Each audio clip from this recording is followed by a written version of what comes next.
Hey, this is Antonio. Welcome back to my channel, and we're gonna have some fighting words. But before we go any further, I need for you to like this video and also please subscribe to my channel. So we have a fight weekend. We have Jake Paul versus Tyron Woodley 2, and I'm excited about this fight. I gotta admit, I'm kind of excited about this fight. I personally thought that Tyron Woodley won the first fight, so to see him quite possibly get some vindication would be nice. Um, Man hasn't won a fight in a long time, though. He has not won a fight in a very long time. So I imagine it will be very emotional if he were to win, and to come into a new sport and then win. But I've actually done a fight breakdown for these two for the first fight, and to be honest with you, not much has really changed.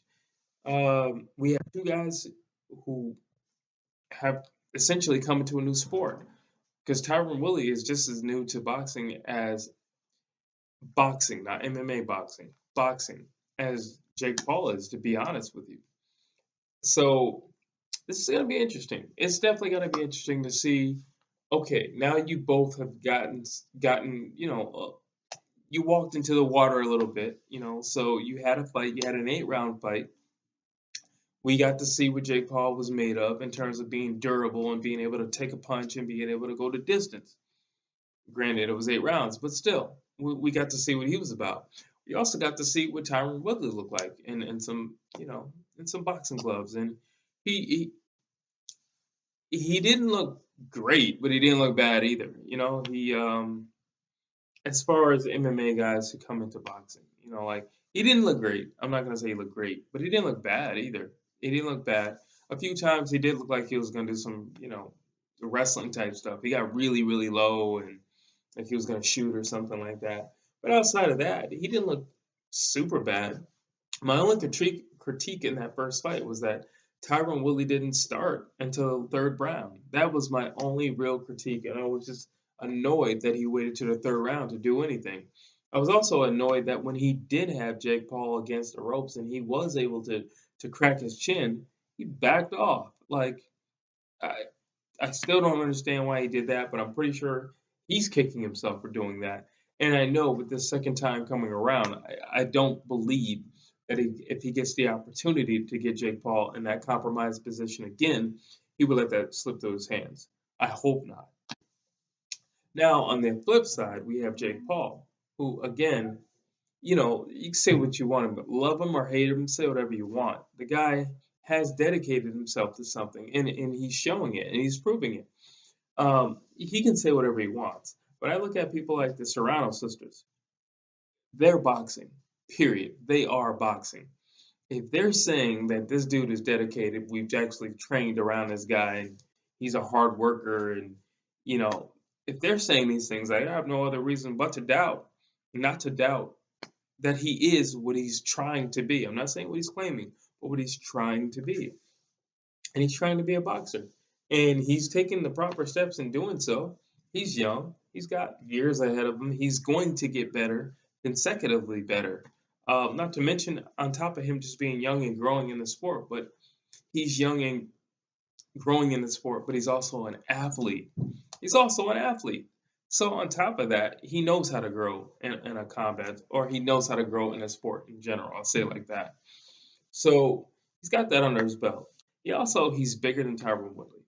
I wouldn't be surprised if on the night of he weighs like 200 and I don't know 14, 215, something like that. He's bigger than Tyron Woodley. Tyron Woodley at his most competitive was 170. He's much bigger than Tyron Woodley. So I would say implement your size, implement your height, keep him at jab's length. Should be good to go. Don't necessarily look for a knockout with Tyron Woodley. Because through the last fight, he's shown Tyron has shown not only that he can take Jake Paul's punch, but he will return fire. And last time Tyron returned fire, he almost sent Jake Paul through the ropes.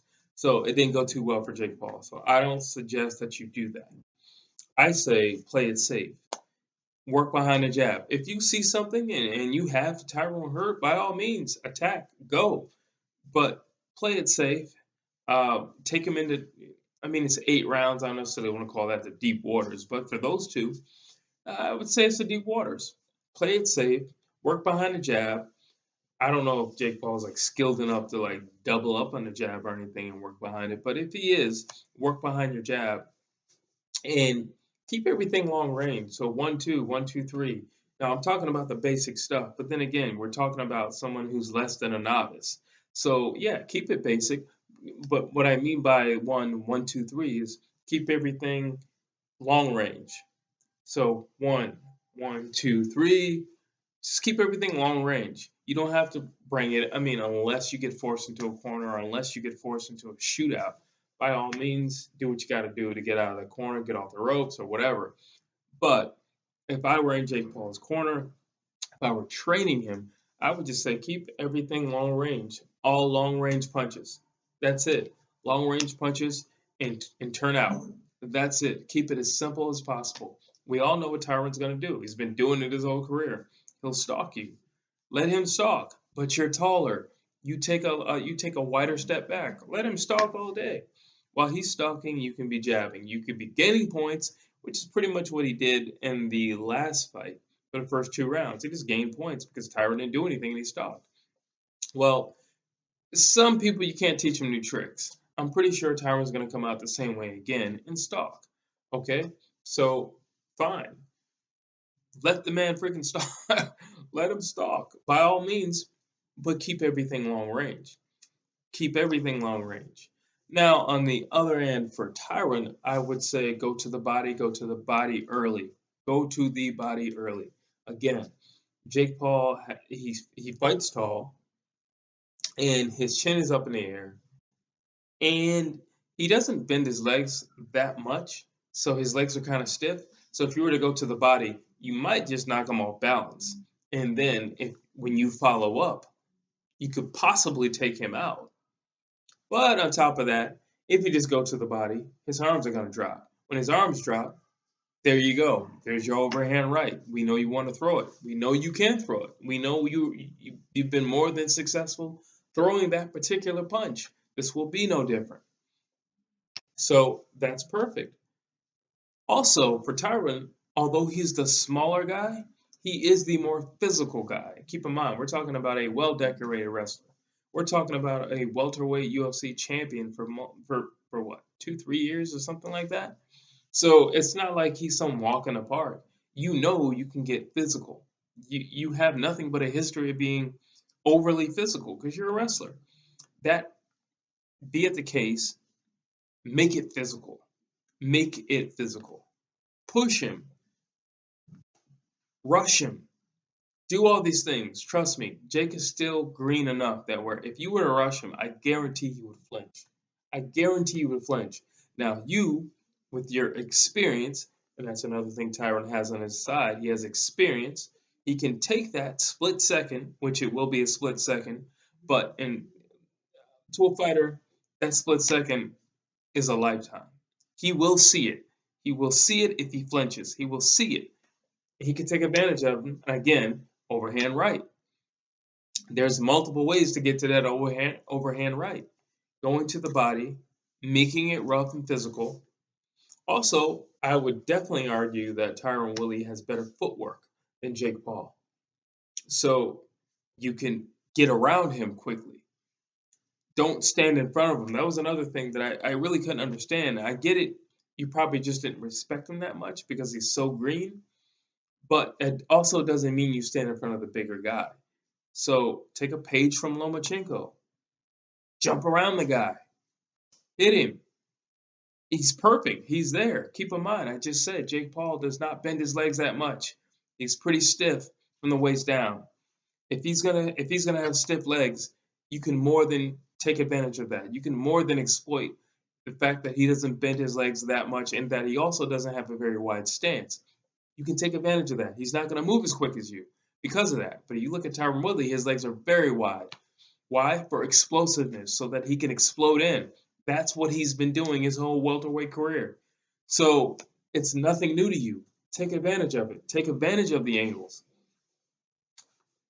I don't necessarily like doing predictions that much, but I would say if all goes well, and I mean simple tweaks like Tyron starting early, I don't see any reason why he can't finish Jake Paul. If he starts early and he actually keeps his foot on the gas, I don't see any reason why he can't finish Jake Paul.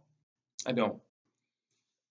However, there's still a huge question mark on Jake Paul. It really is. I mean, that last fight where Tyron doesn't prove a whole lot because Tyron didn't do anything for 2 rounds. And keep in mind, remember, at the end of the fight, Tyron really didn't have a scratch on him. So either you don't hit that hard, Jake Paul, or you're not that crisp of a puncher, Jake Paul. Now, but there's been a whole fighting camp since then. I don't know. One thing I do know is Jake Paul is going to be the more conditioned of the two fighters because he jumped right back into training camp for Tommy Fury. Tyron Woodley had nothing set up, so he won't be as fresh as Jake Paul. Now, maybe you could say, and possibly he was. I mean, he is coming from the UFC. If you know anything about the UFC, if two guys are fighting, you keep your eyes on the guys in your division because if they fall out, Dana White could call you and you could be in that weekend.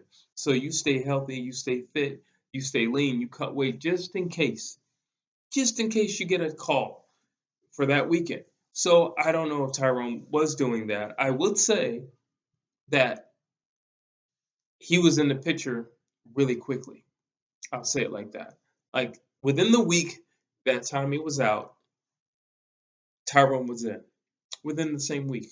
So quite possibly he was watching, and quite possibly he was training. Quite possibly he was taking this new endeavor in boxing seriously. And after his loss to Jake Paul, he went back to the gym.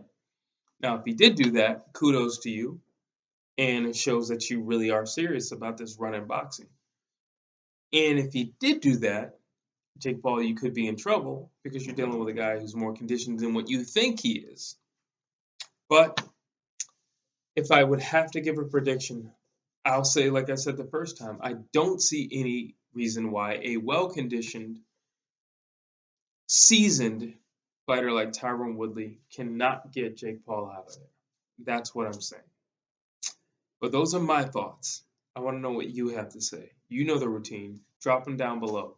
And again, thank you, and please subscribe to my channel.